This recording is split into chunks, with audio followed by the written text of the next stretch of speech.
इस्तीफा देने की बजाय लेने की बजाय कहाँ छिप गया? इन युवाओं की सोच से डर गया। काहे का 56 इंची कॉकरोच से डर गया। अरे कॉकरोच से डर गया, ये तो कॉकरोच के रूप में आया है। अपनी ताकत जता देगा।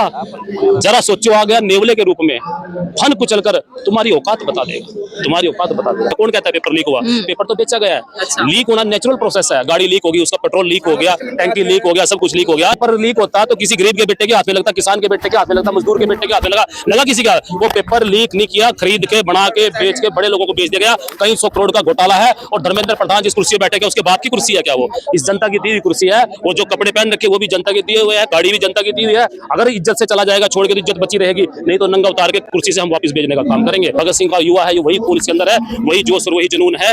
लड़ेंगे, डटेंगे, जीतेंगे, वही जोश और वही जुनून है। तुम्हारी रगों में अंग्रेजों का, हमारी रगों में क्रांतिकारी खून है। आगे घुसपैठियों की तरह यहाँ नारे लगाते हैं मुंह ढककर, भारत माता की जय। अरे अपना इतिहास उठाकर देखो, जब भारत माता की जय लगाने का टाइम था तब तुम अंग्रेजों की जय बोला करते थे, अंग्रेजों के गुलाम हुआ करते थे, अंग्रेजों की चापलूसी किया करते थे। भगत सिंह की मुखबरी करने वाला, चंद्रशेखर की मुखबरी वाला करने वाले कौन लोग थे? भारतीय जनता पार्टी जहां से वही वो तो लोग थे। वो चंपत राय चंपत हो गए, चंपत राय चंपत हो गए, पेपर लीक हो गया, माल्या माल ले गया, नीरव नीरा ले गया, सोता रहा चौकीदार, न दिया ध्यान है। हमने पूछा तो बोला भाइयों बहनों यही स्वच्छ भारत अभियान है, यही स्वच्छ भारत अभियान।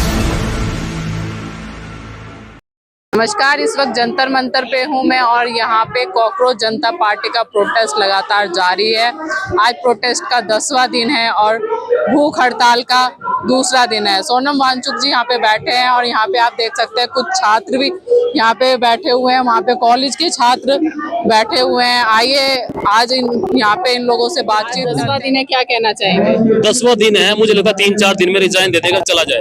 ऐसा क्यों लगता है? ऐसा इसीलिए लगता है कि इतनी लंबी लड़ाई नहीं लड़ पड़ेगा, क्योंकि उनको पता युवा बैठ गया है।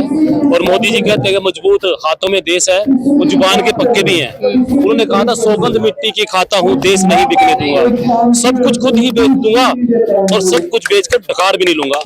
तो जुबान के पक्के निकले मोदी जी, तो मुझे लगता है वो जुबान के पक्के। उन्होंने कहा कि जब ये आएंगे, देख रहा है, वॉच कर रहा है, ये कब चले जाएंगे, लेकिन ये जाने वाले नहीं है। कॉकरोच एक परिवार का बच्चा है, इसके परिवार में डॉक्टर भी है, मीडिया वाले भी हैं, वकील भी है और पुलिस में भी है। इसलिए इनको तो दहशतगर्द बता दिया ना उन्होंने। अभी तो दहशतगर्द बताया, थोड़ी देर में बताया कि सारे पाकिस्तान के हैं। अभी बड़े आरोप लगेंगे। मैं किसान आंदोलन के साथ था, आतंकवादी, नक्सलवादी, बलात्कारी, खालिस्तानी, न जाने हमें क्या क्या बताया गया। इसलिए ये तो पाकिस्तान के बताए जाएंगे, इसलिए ये पाकिस्तान से आए हुए नहीं है, यही है। इसका इस्तीफा लेकर जाएंगे। अभी तो मोदी के प्रधान की इस्तीफे की बात है, कहीं नौबत मोदी जी की सरकार की ना आ जाए। और प्रधान धर्मेंद्र प्रधान मान ना मान, चंद दिनों का मेहमान है, ये जाने वाला है, यहाँ रुकने वाला नहीं है। इसलिए मोदी जी आपसे प्रार्थना है, इन बच्चों की बात मान ले और इनसे ज्यादा लंबा संघर्ष करने की जरूरत नहीं, लड़ाई लड़ने की जरूरत नहीं है। ये देश का भविष्य है। और आप कहते हो पेपर लीक हो गया, कौन कहता है पेपर लीक हुआ? पेपर तो बेचा गया है। अच्छा। लीक होना नेचुरल प्रोसेस है। गाड़ी लीक होगी, उसका पेट्रोल लीक हो गया, टैंकी लीक हो गया, सब कुछ लीक हो गया। अरे पेपर, अरे चाचा रुक जा भी थोड़ी देर। अगर पेपर लीक होता तो किसी गरीब के बेटे के हाथ में लगता, किसान के बेटे के हाथ में लगता, मजदूर के बेटे के हाथ में लगा किसी का। वो पेपर लीक नहीं किया, खरीद के बना के बेच के बड़े लोगों को बेच दिया गया। कई 100 करोड़ का घोटाला है। और धर्मेंद्र प्रधान जिस कुर्सी पे बैठे गए उसके बाप की कुर्सी है क्या? वो इस जनता की दी हुई कुर्सी है। वो जो कपड़े पहन रखे वो भी जनता के दिए हुए हैं, गाड़ी भी जनता की दी हुई है। अगर इज्जत से चला जाएगा, छोड़ के तो इज्जत बची रहेगी, नहीं तो नंगा उतार के कुर्सी से हम वापस भेजने का काम करेंगे। और ये मोदी जी आपको बता दे रहा हूं मैं। और ये आरोप जितने मर्जी लगा दे, हम डरने वाले नहीं है। आरोप तो उस पे अपना जो हमारे आजादी की लड़ाई के समय भगत सिंह के ऊपर भी लगे थे, उसको आतंकवादी बोला गया था, उसको नक्सलवादी बोला गया था, न जाने कितना आरोप उसके ऊपर लगे थे। ये भगत सिंह का युवा है, ये वही खून इसके अंदर है, वही जोश और वही जुनून है। लड़ेंगे, डटेंगे, जीतेंगे, वही जोश और वही जुनून है। तुम्हारी रगों में अंग्रेजों का, हमारी रगों में क्रांतिकारी खून है। इन क्रांतिकारी खून से तुम लड़ नहीं सकते। और ये कहते हैं कि बीच में सुना था मैं भी देखना आया हूँ, किसान संगठन से जुड़ा हूँ, कि कुछ लोग आके घुसपैठियों की तरह यहाँ नारे लगाते हैं मुंह ढककर, भारत माता की जय। अरे अपना इतिहास उठाकर देखो, जब भारत माता की जय लगाने का टाइम था तब तुम अंग्रेजों की जय बोला करते थे, अंग्रेजों के गुलाम हुआ करते थे, अंग्रेजों की चापलूसी किया करते थे। और ये इतिहास की बात है, ये सच कह रहा हूं मैं। भगत सिंह की मुखबरी करने वाला, चंद्रशेखर की मुखबरी वाला करने वाले कौन लोग थे? भारतीय जनता पार्टी जहां से वही वो तो लोग थे। वो इसलिए ये जो लोग आते हैं घुसपैठियों की तरह, उनको आगाह करना चाहता हूं कि जैसा चाहे खेल वैसा खेल देंगे। इज्जत से आओगे, इज्जत पाओगे, बदमाशी करोगे, लटाकर ये लट फेल देंगे। लट फेलने का काम देश का किसान करेगा, तो ठीक कर देंगे। और मुंह छुपा के क्यों आते हो? अगर आप सच्चे होते, ईमानदार होते, तो मुंह खोल के आते, बताकर आते, बताकर आओ ना। देश का किसान, देश का युवा आपको बताकर आ रहा है, हम बताकर आ रहे हैं भाई, हम यहाँ रहे जंतर मंतर, तो रोक लो ना हमें। इसलिए ये तो चंद दिनों दिनों की मेहमान है, सरकार जाने वाली है, हम इनसे डरने वाले नहीं है। और कहे का अरे इस्तीफा देने की बजाय लेने की बजाय कहाँ छिप गया, इन युवाओं की सोच से डर गया। काहे का 56 इंची कॉकरोच से डर गया, अरे कॉकरोच से डर गया, ये तो कॉकरोच के रूप में आया है, अपनी ताकत जता देगा। जरा सोचो, आ गया नेवले के रूप में, फन कुचल कर तुम्हारी औकात बता देगा, तुम्हारी औकात बता देगा। इसलिए आपके चैनल के माध्यम से प्रार्थना है, मोदी जी दे दीजिए इस्तीफा, ले लीजिए। न धन मांगा, न घोटाले के पैसे का हिसाब मांगा, न धर्मेंद्र प्रधान का घर मांगा, न उसकी दौलत मांगी, न उसका लूटा हुआ पैसे का हिसाब मांगा। इसलिए इस्तीफा देने का काम करें, हम भी और काम देखेंगे। सर यही कुछ लोग बोल रहे हैं आप इस्तीफा मांग रहे हैं, पर इस्तीफा मांगने से क्या ये सारी प्रॉब्लम सॉल्व हो जाएंगी? देखिए, अगर इस्तीफा मांगने से प्रॉब्लम सोल्व नहीं हो जाएगी, एक सबक तो मिलेगा, एक मैसेज तो मिलेगा। तो जो जिम्मेवारी जिसको लगाई गई थी, जब शपथ ली थी उसने कि मैं अपनी काम जिम्मेवारी से करूंगा, तो वो काम पूरा करे।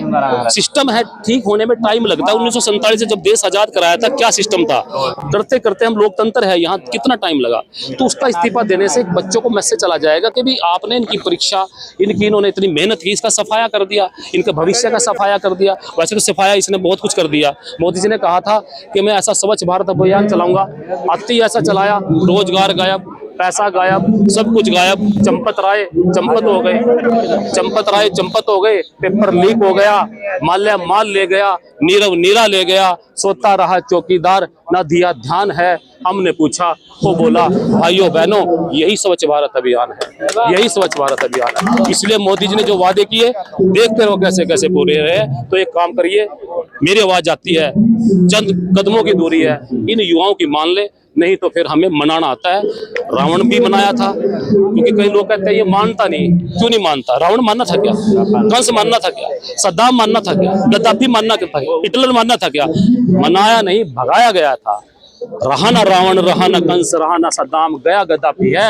अरे धर्मेंद्र प्रधान, तेरी क्या औकात, तेरे लिए इन युवाओं की एक ललकार काफी है। मोदी को जिताओगे और मोदी को डालोगे, तुम जैसे बुढ़े ही डालते हैं, हम नहीं डालेंगे। आप जो ओल्ड एज है आप डालोगे, हम नहीं डालेंगे। हमारा बस चले तो मालाएं बना देना, बना बना के। 750 किसान जब मरे तब मोदी की आंख खुली, और बाद में अमित शाह जी कहते हैं हमारी जानकारी में नहीं है जी 750 मरे। सबको पता था, मोदी को पता था, उनकी जाने गई तब उसकी आंख खुली, तब वो लिए। अरे पहले से कर लेता। अब ये जो बच्चे बैठे हैं यहाँ पर, ये क्या सोचते पीछे हट जाएंगे? ये पीछे हटने वाले नहीं है, वो उसकी सोच घटिया है। मैं कहता हूँ बीजेपी सरकार की सोच कर, कोई भी मंत्री हो, जो संसद के अंदर जो मंत्री, पता है ये वोट मुझे ही देंगे, उसको पता है कि ये वोट मुझे ही देंगे। मोदी जी को बस जय श्री राम करवाना है, मैंने देश को नंबर 1 बना देना है। लोग मर जाओ, मर जाओ, प्यासे